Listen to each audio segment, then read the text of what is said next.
रहीम अस्सलाम वालेकुम नाजरीन, आप यूट्यूब चैनल देख रहे हैं। मैं इमरान खान हूँ। नाजरीन, इमरान खान साहब को एक मरतबा फिर रात के पिम्स अस्पताल में लाया गया और उनकी आंख के अंदर एक इंजेक्शन और लगाया गया। तो अब जो है अहमद खान न्याजी, जो इमरान खान साहब के अजीज हैं, रिश्तेदार हैं, उनकी सिक्योरिटी के मामलात को देखते थे और इमरान खान के बहुत करीबी भी है। इनको कोई लालच वालच नहीं होगा इमरान खान से। इन्होंने कौन सा कोई मिनिस्टर बन जाना है या कोई और काम करने हैं, ये सिर्फ इमरान खान की सिक्योरिटी किया करेंगे। पहले भी वही करते थे, वो रिश्तेदारी के चक्कर में साथ हैं। उन्होंने कहा जी हम 6 महीने से सुहेल अफरीदी से पूछ रहे हैं कि हमें इमरान खान की रिहाई का रोड मैप दे दें, लेकिन उन्होंने इमरान खान को फुटबॉल बना लिया है। सुहेल अफरीदी अचकजई के पास भेज देता है, अचकजई जुनेद अकबर के पास भेज देता है और वो बैरिस्टर घोर के पास भेज देता है। अब मर्दान में उन्होंने फुटबॉल को उठाकर अडयाला जेल भेज दिया है कि जब तक इमरान खान कोई लाया अमल नहीं देते हम कुछ नहीं करेंगे। इमरान खान ने कहां लाया अमल देना? इमरान खान की बहन ने पहले कहा था कि इमरान खान कभी ये नहीं कहेगा कि सारी कौम मेरे लिए या मेरी रिहाई के लिए बाहर निकल आए। ये तो फैसला आपको खुद करना है कि आपको इमरान खान चाहिए या नहीं चाहिए। दूसरा, अडयाला में इमरान खान साहब से मुलाकात होगी, कोई बातचीत करेगा तो इमरान खान साहब को कोई पैगाम बाहर आएगा ना, ऐसे तो नहीं हो सकता। इमरान खान साहब को सख्त तरीन कैद तन्हाई वाली सजा दी गई है और उनको कैद तन्हाई में रखा गया है बगैर किसी जज के ऑर्डर के। कोई बंदा उनको मिल भी नहीं सकता। मियां साहब की तो रोजाना मुलाकातें होती थी, दबाने वाले बंदे अलग आते थे, फिजियोथेरेपी वाले बंदे अलग आते थे। डॉक्टर मियां साहब को 4-4 दफा अपना डॉक्टर अदनान जो है वो जेल के अंदर टाइम गुजारता था। मियां साहब लिस्टों के ऊपर साइन करते थे। पर डे को 20 से ज्यादा बंदे मियां नवाज शरीफ साहब ने भुगताए जब जेल में रहे। वो अभी इमरान खान के दौर में इनकी तो मौजें लगी हुई थी ना, एसी चल रहे थे, जेल के अंदर जो स्वीट है वो मिले हुए थे पूरे के पूरे। जरदारी साहब का भी यही था, मरियम नवाज का भी यही था। जो बुरे से बुरा कमरा भी उन्होंने जेल का दिखाने की कोशिश की वो भी बहुत बेहतर था। इमरान खान को जहां पे रखा हुआ जिस कोठरी के अंदर, उससे तो बहुत बेहतर था। लिहाजा ये इन सबको ये पता है कि जैसी जेल इमरान खान ने काटी है आज के बाद वैसी जेलें काटनी पड़ेगी।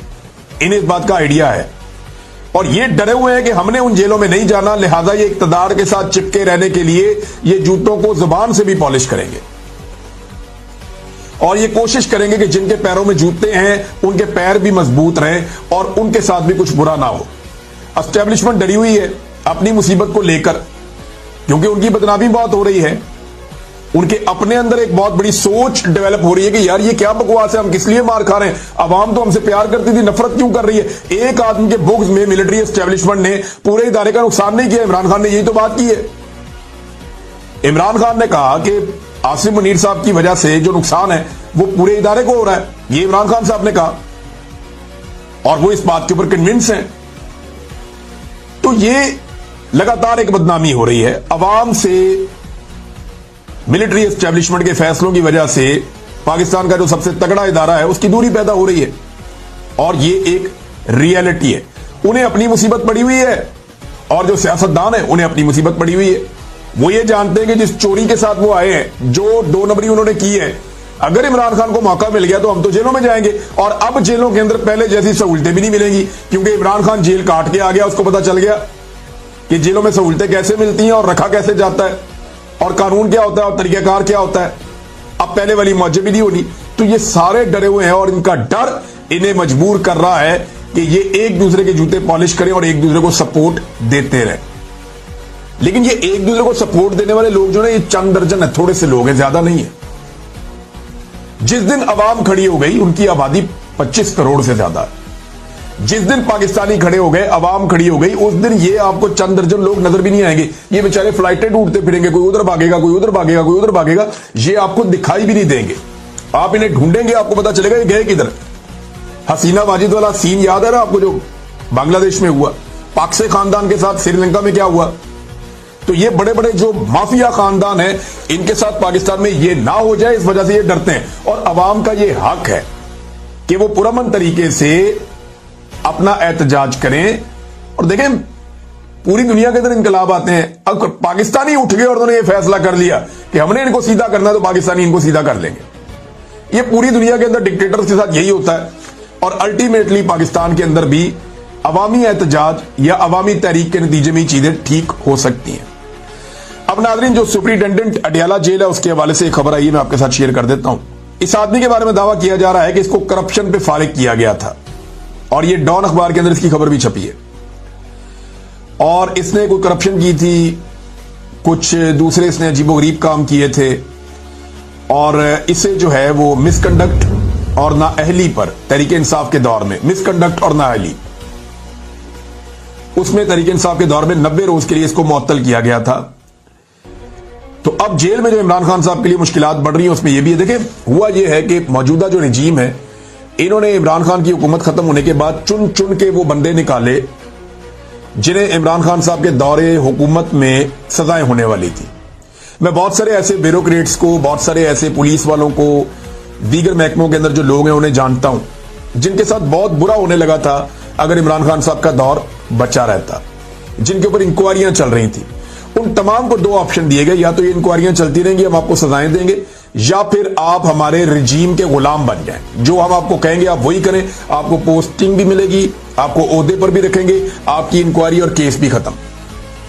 तो इस तरह बहुत सारे पुलिस वाले, बहुत सारे अफसरान, बहुत सारे ब्यूरोक्रेट्स, उन्हें कंट्रोल कर दिया गया और उन्हें फिर इस्तेमाल किया गया, धमका के, ब्लैकमेल करके।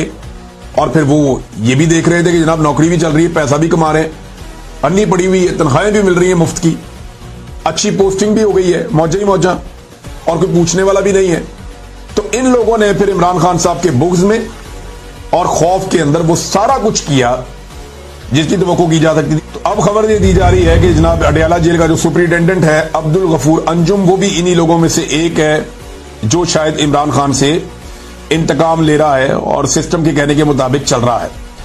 नाज़रीन, इसहाक डार साहब ने, अच्छा मैं एक चीज मैं आपको और बताऊं कि मिलिट्री एस्टेब्लिशमेंट को कोई फर्क नहीं पड़ता कि कोई करप्शन करता है या नहीं करता, कोई मिसकंडक्ट करता है या नहीं करता, उन्हें कोई फर्क नहीं पड़ता कोई बंदा जो है वो नाअहली करता है या नहीं करता, उन्हें कोई, उनका मफाद जो है वो सेफ रहना चाहिए। अगर कोई एस्टेब्लिशमेंट के मफाद के खिलाफ नहीं जा रहा और एस्टेब्लिशमेंट जब उसे जो हुक्म जारी करती है वो उस हुक्म को पूरा करता है, तो एस्टेब्लिशमेंट को इस चीज से कोई सरोकार नहीं है कि वो बंदा करप्ट है, बेईमान है, लूट मार कर रहा है, पाकिस्तान को नुकसान पहुंचा रहा है, पाकिस्तान के इदारों को तबाह कर रहा है, रिश्वत और सिफारिश के ऊपर कारबंद है। इससे कोई फर्क नहीं पड़ता पाकिस्तान की एस्टेब्लिशमेंट को, जब तक कि वो आदमी डिलीवर करता रहता है एस्टेब्लिशमेंट को। ये बड़े राजी रहते हैं ऐसे बंदों से। और मैं, क्योंकि मेरे दोस्त हैं बहुत सारे जो लोग एस्टेब्लिशमेंट को सर्व करते हैं, उनके अंदर जो रहते हैं, जो वहां पे नौकरी करते हैं, फौजी हैं, मुझे 1-2 दोस्तों ने बड़ा क्लियरली बताया और एक दिन कहा जी हमें सबसे ज्यादा सूट वो बंदा करता है जो करप्ट हो, उससे हम जो मर्जी काम ले लेते हैं।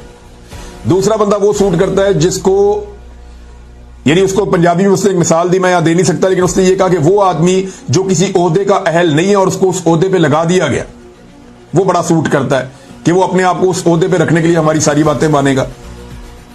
एक वो बंदा जो मेरिट के खिलाफ लग गया वो इनको सूट करता है, दूसरा जो करप्ट आदमी है वो इनको सूट करता है, और तीसरा वो ये कहते हैं जिस आदमी में बहुत ज्यादा शौक होता है ना आगे बढ़ने का, अपनी नौकरी को सेव करने का, जो अपनी नौकरी से बहुत प्यार करता है, तो वो सब कुछ अपनी नौकरी को समझता है, वो आदमी भी हमें सूट करता है। हां, जो आदमी जिसका अल्लाह पे तवक्कल हो, जो आदमी अपनी नौकरी को ईमान समझ के करता हो कि मैंने ठीक काम करना है, गलत नहीं करना, वो इनको सूट नहीं करता। और ऐसे लोग ज्यादातर एस्टेब्लिशमेंट की नजर में खुड्डे लाइन ही लगे रहते हैं, तो कोई फर्क नहीं पड़ता उन्हें कि कोई करप्ट है, बेईमान है, कोई फर्क नहीं पड़ता। डार साहब ने नाज़रीन अपने बयान के ऊपर एक तौजीह पेश की है, यानी ये बताने की कोशिश की कि जनाब अपने बयान को मैं जवाब दे रहा हूं। डार साहब कहते हैं मेरे गुज़िश्ता रोज Atlantic Council think tank Washington में इमरान खान के केस के बारे में सवाल के जवाब में डॉक्टर आफिया के केस के हवाले को सियाको सबाक से हट कर लिया जा रहा है। यह सियाको सबाक जो लफ्ज है ना, एक तो ये पाकिस्तान के गिट्टे गोडों में बैठ गया। जब भी किसी बंदे का कोई बयान निकालो और निकाल कर लगाओ ना, वो कहता है सियाको सबाक। किसी स्कॉलर का बयान उठाए, उठा के आप लगाएं सियाको सबाक।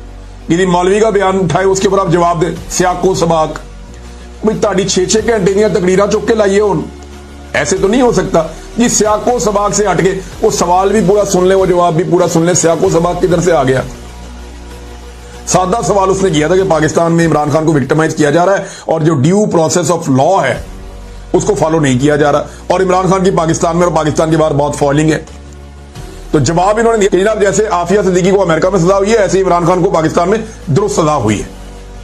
जस्टिफाई कर दिया डार साहब ने, ये डार साहब आपने किया है। अब ये कोई, आप सोशल मीडिया के दौर में है डार साहब, ये कोई 80 की 90 की दहाई नहीं है जहां आप लोगों को बेवकूफ बना लेंगे कि अमेरिका में जाके कोई और स्टेटमेंट दे दिया और पाकिस्तान में आके कोई और स्टेटमेंट दे दिया। उधर उनको भी बेवकूफ बना लिया, इधर इनको भी बेवकूफ बना लिया। ये लोग अब रोटी को चोची नहीं कहते, ये हर चीज जान गए हैं। बाड़ा में नाजरीन जब ड्रोन हमला हुआ और उसके नतीजे में वहां पे नुकसान हो गया तो लोग एहतजाज कर रहे थे। अब लोग एहतजाज कर रहे थे, मुजाहिरीन पर पुलिस ने फायरिंग कर दी। अब ये खैबर पख्तूनख्वा है, अगर देखें पंजाब में जो पुलिस करती है या सिंध में या बलूचिस्तान में जो पुलिस करती है उसकी जिम्मेदार अगर वहां की सूबाई हुकूमतें हैं, तो फिर खैबर पख्तूनख्वा में जो कुछ पुलिस करती है उसकी जिम्मेदार खैबर पख्तूनख्वा की हुकूमत है। एक तो ड्रोन हमला होता है जिसके बारे में इमरान खान ने मना किया है, दूसरा ड्रोन हमले का मुकदमा दर्ज नहीं होता जो इमरान खान साहब का हुक्म है, तीसरा जो लोग मुजाहरा करने निकलते हैं उनको पुलिस ही गोलियां चला देती है।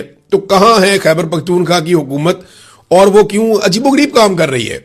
यानी खैबर पख्तूनख्वा की हुकूमत ने हाल ही में उन अफसरान को नवाजा है और जबरदस्त किस्म के ओहदे उनको दिए हैं जिन अफसरान ने पाकिस्तान तहरीक इंसाफ के ऊपर मिलिट्री एस्टेब्लिशमेंट के साथ मिलकर जुल्म और जबर के पहाड़ तोड़े थे, जिन्होंने मुकदमा दर्ज किए, जिन्होंने इलेक्शन चोरी किए, जिन्होंने छापे मारे, गिरफ्तारियां की। उन अफसरान को हाल ही में बहुत नवाजा जा रहा है पाकिस्तान तहरीक इंसाफ की खैबर पख्तूनख्वा हुकूमत की जानिब से। नंबर एक तो ये बात आप ध्यान में रखें। नंबर दो, बिल्कुल एक खामोशी है, किसी किस्म की कोई एक्टिविटी नहीं। ये कहा गया कि हम नौजवानों की एक बहुत बड़ी तादाद इकट्ठी करेंगे इमरान खान की रिहाई के लिए, वो मामला भी जो है वो कहीं गायब हो गया, समझ ही नहीं आई वो किधर गए नौजवान सारे। तो सुहेल अफरीदी ने इस मामले का नोटिस तो लिया है, लेकिन उन्हें बताना चाहिए कि क्या सूबाई इदारे उनसे ताउन कर रहे हैं या नहीं कर रहे, पुलिस उनकी बात मान रही है या नहीं मान रही। क्योंकि अली अमीन गंडापुर ने भी अपनी गलतियों का आगाज इसी बात से किया था कि ब्यूरोक्रेसी उनकी बात नहीं सुनती थी और वो ये साबित करने की कोशिश करते थे कि सब कुछ मेरे कंट्रोल में है। यानी वो सच नहीं बोल रहे थे, सच से भाग रहे थे। अब सुहेल अफरीदी साहब के साथ अगर ये मामला है और वो नहीं कंट्रोल कर पा रहे ब्यूरोक्रेसी को, पुलिस उनकी बात नहीं सुन रही, तो उन्हें खुलकर बताना चाहिए कि ये कहीं और से कंट्रोल हो रहे हैं। हमारे पास जो सूबाई खुद मुख्तारी है उसके ऊपर हमला किया जा रहा है, ये बात उन्हें बतानी चाहिए। तो पीपल्स पार्टी माजी में बताती रही है, तो इनको बताने में क्या प्रॉब्लम है? नाज़रीन, एस्टेब्लिशमेंट ने इस्लामाबाद में 3 शानदार जजेस से जान छुड़वा ली है बिलाखिर। लेकिन जिन जजेस ने खत लिखा था उन सबको निशाने इबरत तो बनाना था, तो कुछ जजेस चले गए, कुछ जजेस रह गए। एक आधे को किसी को सुप्रीम कोर्ट में भेज दिया, किसी को इधर कर दिया, किसी को उधर कर दिया। तो वो करते कराते जिन जजेस से प्रॉब्लम था उनमें से 2 के नाम तो चले वापस ले लिए गए। 3 जजेस खत लिखने वाले उन्हें ट्रांसफर कर दिया गया है। मोहसिन अख्तर कियानी को लाहौर भिजवा दिया गया, जस्टिस मोहसिन अख्तर कियानी शानदार जज है। जस्टिस बाबर सत्तार इन्हें पेशावर भिजवा दिया गया। जस्टिस सिमन रिफत इम्तियाज इन्हें जो है सिंध में ट्रांसफर कर दिया गया है, सिंध हाई कोर्ट चली गई है। ये मिलिट्री एस्टेब्लिशमेंट ने जान छुड़ा ली उन जजेस से जो इस्लामाबाद के अंदर इंसाफ की बात करते थे। लेकिन ये जजेस एक बात याद रखें, आपने कंप्रोमाइज नहीं किया, आपको सलाम है, पूरा पाकिस्तान आपको सलाम करता है, आपका नाम तारीख में सुनहरे रूप में लिखा जाएगा। जुडिशरी को जब भी हम याद करेंगे आपके नाम को अच्छा समझेंगे, आपके बारे में मुस्बत बात की जाएगी। पता नहीं आप कितना अरसा और इस नौकरी के ऊपर रहेंगे, आप कंटिन्यू कर पाएंगे नहीं कर पाएंगे। हो सकता है कभी आपके दौर में अच्छा वक्त आ जाए, हो सकता है कि ये इसी तरह चलता रहे और अदालत मजीद गिरावट का शिकार होती रहे। लेकिन आपने अपने हिस्से का काम किया क्योंकि आपने कंप्रोमाइज नहीं किया। मैं जानता हूं जजेस के सामने कंप्रोमाइज करने के लिए बहुत सारी चीजें रखी गई, बार बार रखी गई, लेकिन ये वो जजेस हैं जो सितारों की मानंद हैं। ये वो जजेस हैं, नए जजेस को इनसे सीखना चाहिए, इनको फॉलो करना चाहिए कि अगर आप ना झुके तो आपको कोई झुका नहीं सकता। अगर आप कानून और आइन के मुताबिक खड़े हो जाएं तो आपको कोई शिकस्त नहीं दे सकता। ये जजेस हारे नहीं हैं, धकेल दिए गए हैं क्योंकि इन्होंने हार नहीं मानी। तो शानदार जजेस हैं, सलाम है इनकी एफर्ट को, और जो कुछ इस हुकूमत ने किया वो तो इनको करना ही था। नाज़रीन, पीआईए जो है वो पूरी की पूरी बिक गई है। अब वो एक निजी कंपनी है, इसका पाकिस्तान की रियासत से कोई ताल्लुक नहीं है। हमारी रियासत का इसके ऊपर से मुकम्मल कंट्रोल खत्म हो गया है। जो 25% बाकी रह गई थी उसके लिए भी 45 अरब रुपए की बैंक गारंटी जमा करवा दी गई है। यूं ओने पोने पाकिस्तान के एक बड़े असासे को बेच दिया गया और फौजी फाउंडेशन इसमें एक बहुत बड़ा शराकतदार है। आरिफ हबीब एक शराकतदार है, 1-2 और लोग भी हैं, लेकिन असल में तो आपको पता है ना मामला क्या है, किसने किसको नवाजा और कैसे नवाजा ये हम सब जानते हैं। तो एक शानदार एयरलाइन जिसके रूट्स की कीमत इससे ज्यादा होनी चाहिए थी, जिसके तैयारों की कीमत इससे बहुत ज्यादा है, जिसके स्पेयर पार्ट जो पड़े हुए हैं वो भी उस मालियत से ज्यादा के हैं जितने पैसों में इसको बेच दिया गया था। तो ओने पोने पाकिस्तान की एक शानदार एयरलाइन, पहले उसको तबाह किया गया, बर्बाद किया गया, और फिर उसको ओने पोने ऐसे बेचा गया कि जो उसकी असल कीमत है उसका भी चंद फीसद भी वसूल नहीं किया गया। तो ये पाकिस्तान के इदारों को इस तरीके से तबाह किया जाता है और बेच दिया जाता है। आदादोशुमार के मुताबिक खित्ते की जो सबसे महंगी तरीन बिजली है वो पाकिस्तानी खरीद रहे हैं। हमारा मुकाबला भारत के साथ होता है ना नॉर्मली, तो भारत में तो कई इलाकों में या कई जो भारत की रियासतें हैं, जो एरियाज हैं, जैसे कि दिल्ली है, यहां पे 200 यूनिट तक तो वो बिल ही नहीं लेते। यानी अगर कोई 200 यूनिट तक की बिजली इस्तेमाल करता है उससे बिल लेते ही नहीं है। और भारतीय लोगों की आमदन पाकिस्तान के लोगों की आमदन से बेहतर है। यानी वहां जो लोगों की कमाई है, सालाना कमाई एवरेज, वो पाकिस्तानियों से ज्यादा है। हालांकि उनकी आबादी बहुत बड़ी है, लेकिन इसके बावजूद वो पाकिस्तानियों से सस्ती बिजली लेते हैं। वहां जो घरेलू सार्फिन है उनको बिजली बहुत कम कीमत में मिल रही है, जबकि पाकिस्तान में बहुत ज्यादा कीमत में मिल रही है। लोड शेडिंग जैसे पाकिस्तान में हो रही है वैसे तो भारत में भी नहीं हो रही है। और भारत के अंदर इस वक्त कोई बहुत बड़ा बहरान भी नहीं है। हालांकि पाकिस्तान के ईरान से भी ताल्लुकात हैं, अमेरिका से भी ताल्लुकात हैं। पाकिस्तान की बंदरगाहों के ऊपर पाकिस्तानी वुज़रा के मुताबिक गैस और पेट्रोल के जो टैंकर्स हैं ना, उनकी मंडी लगी हुई है।